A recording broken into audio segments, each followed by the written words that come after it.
जिसके बयान दर्ज कराने के लिए कमेटी में दी है।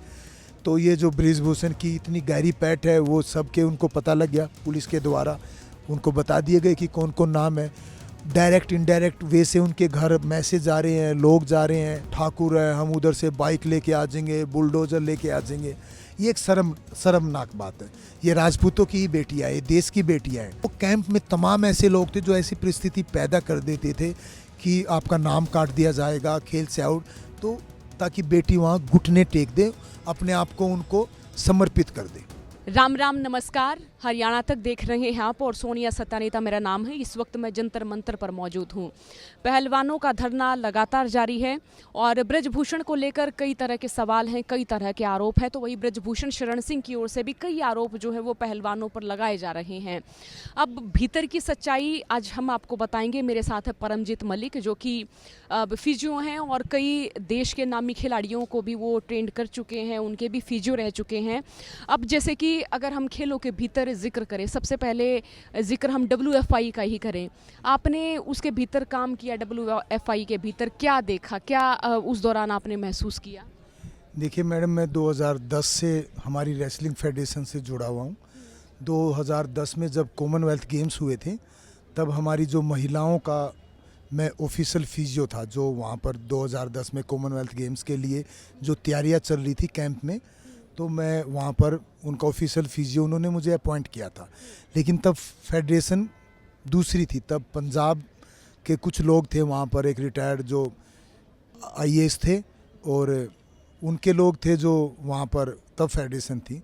तो मैंने कुछ टाइम के लिए उनके साथ काम किया। उसके बाद फिर ये फेडरेशन चेंज होगी, जो बृजभूषण के लिए जो मतलब वो प्रेसिडेंट बने, तो फिर मैंने उनके साथ भी काम किया।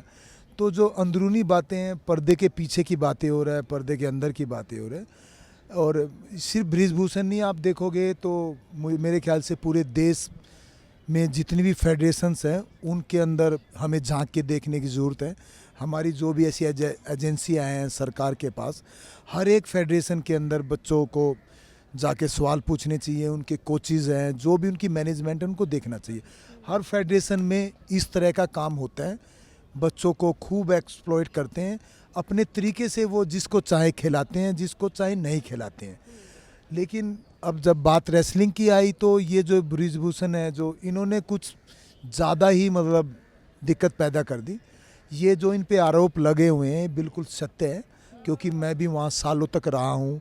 मैंने हर चीज़ को देखा है, समझा है बारीकी से। कोर्ट में होता है सब अंडर टेबल है, इसको सीक्रेट रखना चाहिए और वो रख ही रहे हैं। लेकिन उसके बावजूद भी हमने जिसके बयान दर्ज कराने के लिए कमेटी में दी है, तो ये जो बृजभूषण की इतनी गहरी पैठ है वो सबके उनको पता लग गया, पुलिस के द्वारा उनको बता दिए गए कि कौन कौन नाम है। डायरेक्ट इनडायरेक्ट वे से उनके घर मैसेज आ रहे हैं, लोग जा रहे हैं, उनको तोड़ने की कोशिश हो रही है। तो बहुत इनकी गहरी जड़ें हैं, क्योंकि वो कहते हैं कि चोर चोर मसोरे भाई, सब एक दूसरे को सपोर्ट कर रहे हैं। आप देखो कि ये लोग, अब इसमें 2-3 बातें हम पहलू रखेंगे। पहला रखेंगे देखिए जातिवाद का। ये लोग एक पर्टिकुलर कास्ट के यहाँ लोग बैठे हुए हैं, पर्टिकुलर कास्ट की लड़कियाँ हैं या पर्टिकुलर कास्ट की पहलवान है। ये बहुत ही निम्न स्तर की बात है, शर्मनाक बात है। अब देखियो, ये सब भारत के नागरिक हैं, सबका समान अधिकार है। किसी भी कास्ट की बेटी का अगर शोषण हो रहा है, उसके साथ दुर्व्यवहार हो रहा है, उसके साथ अन्याय हो रहा है, तो उसमें उसकी गलती है क्या कि वो पर्टिकुलर कास्ट की है। और आप देखिए ओलंपिक में मेडल का क्या ओलंपिक में मेडल, यानी दुनिया में कितने देश है, कितनी जनसंख्या है, उसमें ओलंपिक में एक पर्टिकुलर उस चीज़ में मेडल आते हैं फर्स्ट, सेकंड, थर्ड। यानी दुनिया में उन बेटियों ने हमारे भारत को दूसरे तीसरे नंबर का दर्जा दिया है, उन भारत की बेटियों ने।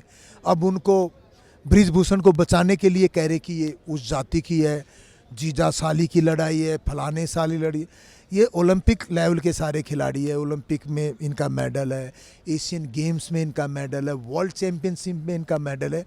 ये भारत की बेटियां हैं, भारत का सम्मान इन्होंने बढ़ाया है।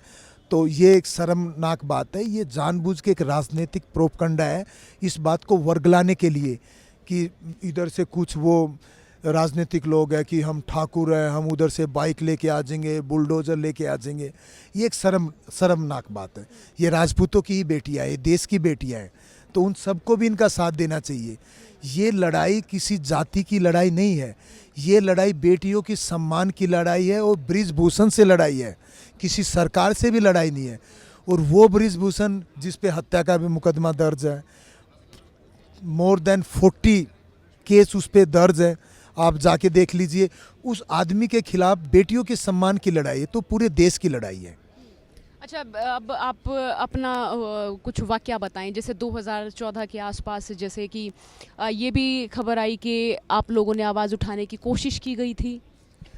देखिए 2014 में गीता फोगाट उस टाइम की काफ़ी स्टार रेसलर थी, अच्छी रेसलर थी, उसने ओलंपिक तक गई थी, इंडिया की बहुत फेमस रेसलर रही है। गीता फोगाट को सब जानते हैं।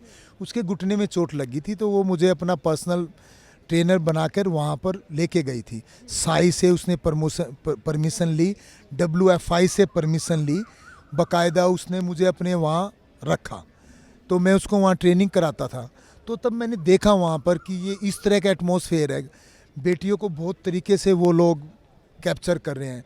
क्योंकि वहाँ पर जो भी 17-18 जो मेंबर्स होते हैं WFI की तरफ से, कहीं 4-5 कोच होते हैं, फिजियो होते हैं, मसाजर होते हैं, और जो फूड का ध्यान रखते हैं, डाइटिशियन, जो भी इस तरह की टीम होती है, पूरी जो टीम होती है, तो मैंने देखा उसमें उन्होंने तमाम अपने आदमियों को फिट किया हुआ था जो इस लेवल के नहीं थे कि हमारे जो नेशनल लेवल के बच्चे हैं उनकी तैयारी करा के उनको ओलंपिक लेवल तक लेके जाएं।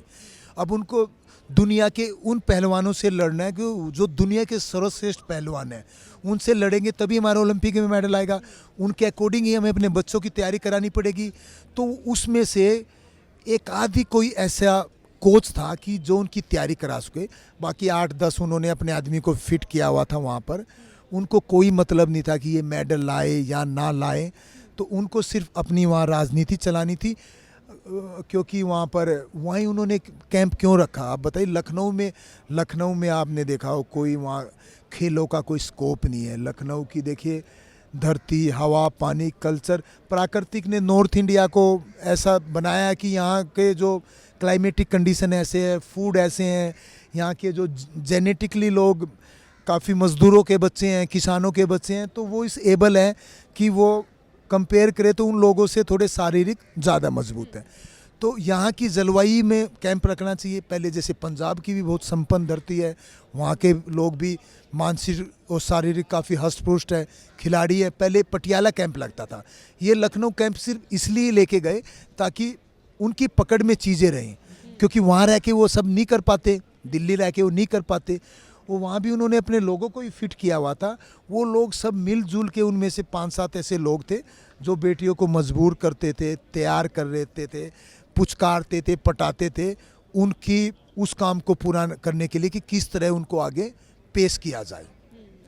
और इसमें वो माँ बाप को भी नहीं बता सकती थी, क्योंकि सारी किसान परिवारों से थी, गरीब परिवारों से थी, और उनको ये लगता था कि करियर फ्यूचर तबाह हो जाएगा अगर परिवार को भी बता दिया तो। देखिए मैं एक एग्जांपल देता हूँ छोटा सा, क्योंकि कोई भी स्पोर्ट्स है इंडिया में, वो बहुत कम लोग हैं कि जो संपन्न घरों के लोग करते हैं, सब मज़दूरों के, किसानों के बच्चे ही करते हैं। और उसमें क्या, मान लो एक एग्जांपल है, एक पर्टिकुलर एक कोई लड़की है, 16, 17, 18 साल की लड़की है, वो किसी तरह से संघर्ष करके नेशनल टीम में चली गई है।